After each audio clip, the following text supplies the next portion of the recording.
Well, I started smoking crack, and then I'd be all nervous, so I'd see all the heroin addicts looking all calm, and so I wanted to try it, so I wouldn't be all nervous from the crack. And then just went on and on. I hate to even think about it, but I think it's been like 10 years.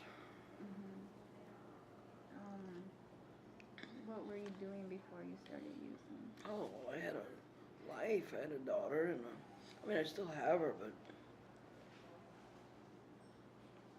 yeah, she thinks I stopped.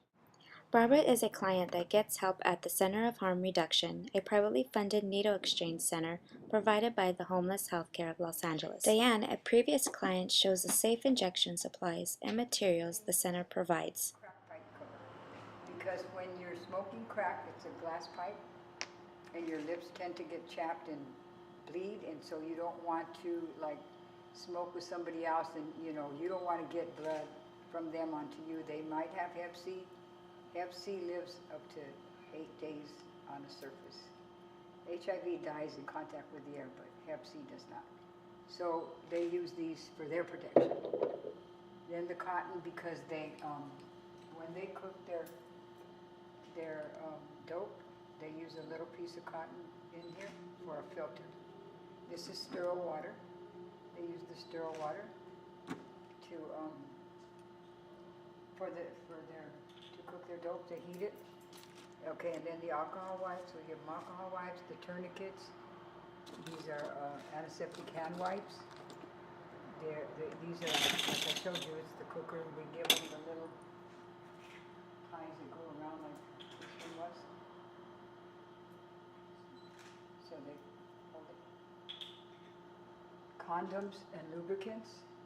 This is vitamin C. This is nothing more than vitamin C.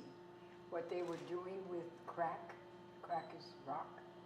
They were breaking it down with lemon juice, which can cause a bacteria and can cause blindness. So they used this, a little bit of this to break down the crack, because they were using Kool-Aid, they were using lemon juice. So all it is vitamin C. They use this a little bit to break the crack down to make it into liquid form, so that they can inject it with heroin or like that. So that's all that is. And the police know what it is, but a lot of times they'll stop them and say, "Oh, you have coke," and they'll say, "No," but they know, especially the policemen around. So that's pretty much it. And these are bags of 5 that we have already made. So if somebody comes in with none, we just give them a bag of 5. We have had people come. The center also holds classes on overdose prevention taught by volunteers like Chloe. Talk about why people are here, what they already know, what they want to learn.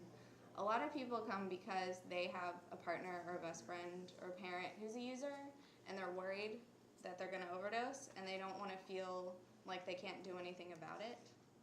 So they come here to get the Narcan and to get the instructions so that if and when their friend overdoses, they can help them. Here she demonstrates how to identify a drug overdose. The scare me technique. So then you just do rescue breathing, and you don't have to do CPR because overdose doesn't directly affect your heart. It affects your lungs. Your lungs shut down, and your heart stops only if you're not breathing for too long. So you do rescue breathing, and then if they're still not waking up, you do an injection. So we have people practice filling a muscle syringe so that they feel like they can do it quickly if they need to. Like this. And then with a muscle syringe, because the needle is so long, you can go straight through a coat, a shirt, anything, and you don't have to find a vein. You just go straight into the arm. So it's a relatively easy shot to give. Many of the clients live on Skid Row, which is less than a block away from the center. Barbara talks about the cycle that drug users fall into. Just have to get money. That heroin keeps you busy. I was just wondering, how would you get money?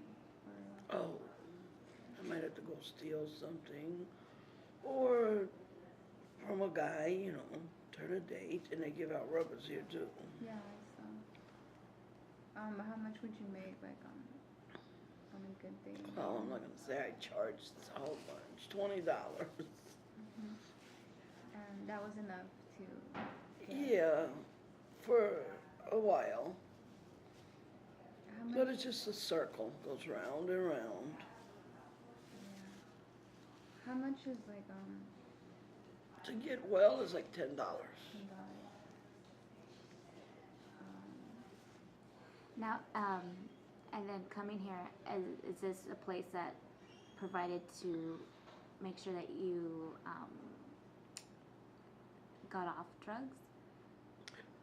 They helped. That's what I'm doing now. They gave me these pills, so I couldn't use since yesterday, so that's why I'm sick now. So they gave me the pills to stop, so I could get off heroin. But no, they helped a lot. I mean, I'd be a little more enthusiastic, but I'm kind of like, but no, this place is real good. Registered nurse Julia explains the medication that center gives clients to ease withdrawal symptoms. About Suboxone.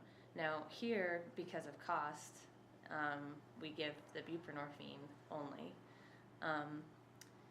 and it doesn't have the Narcan in it, but it's still, if they've used any heroin recently, for example, it's still the way that the buprenorphine, and I don't know this well, this is just the same thing I tell patients, but the buprenorphine isn't as strong of an opiate, and it'll push the heroin off of the neuroreceptors and bind to them instead of the heroin. So if someone isn't in withdrawal,